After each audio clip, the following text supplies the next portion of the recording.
À Felice Bauer, Prague, nuit du 12 au 13 janvier 1913. Ma très chère enfant, c'est passé. Des perspectives s'ouvrent sur des temps meilleurs, une satisfaction relative commence. Parfois j'ai l'impression que pour être débarrassée de toutes ces personnes étrangères, aucun sacrifice n'est trop grand, pas même celui de ma sœur. Ce faisant, il ne faut naturellement pas que tu penses, et tu ne le penses pas d'ailleurs, qu'un tel sentiment correspond à quelque chose de réel, mais ce sentiment est indélogeable.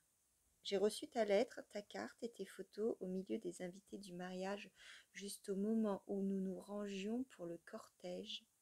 C'était pour moi comme si tu me serrais la main.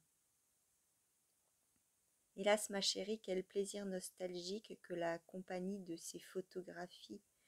Toutes représentent ma chérie, aucune ressemble à une autre, toutes vous saisissent avec violence. Sur ces photos, tu ressembles de nouveau beaucoup à la petite fille de la première photo que tu m'as envoyée.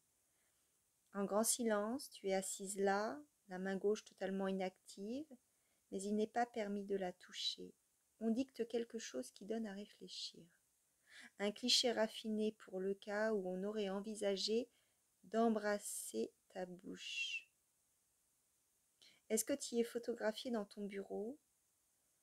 Quelle différence y a-t-il entre les diverses embouchures des appareils?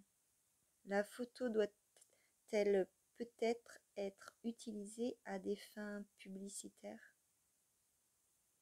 Peut-être pour des cartes postales? Quand même pas, ma chérie. Que m'aurais-tu donc dit aujourd'hui si tu avais pu m'observer pendant le mariage?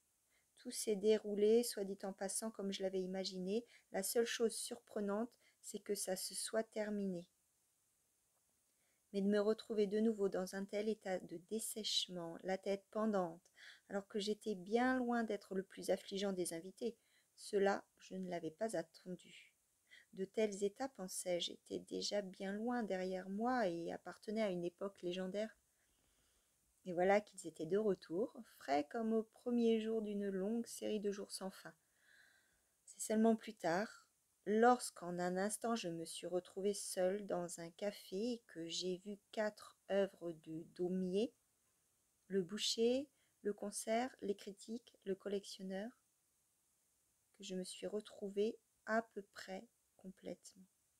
Franz.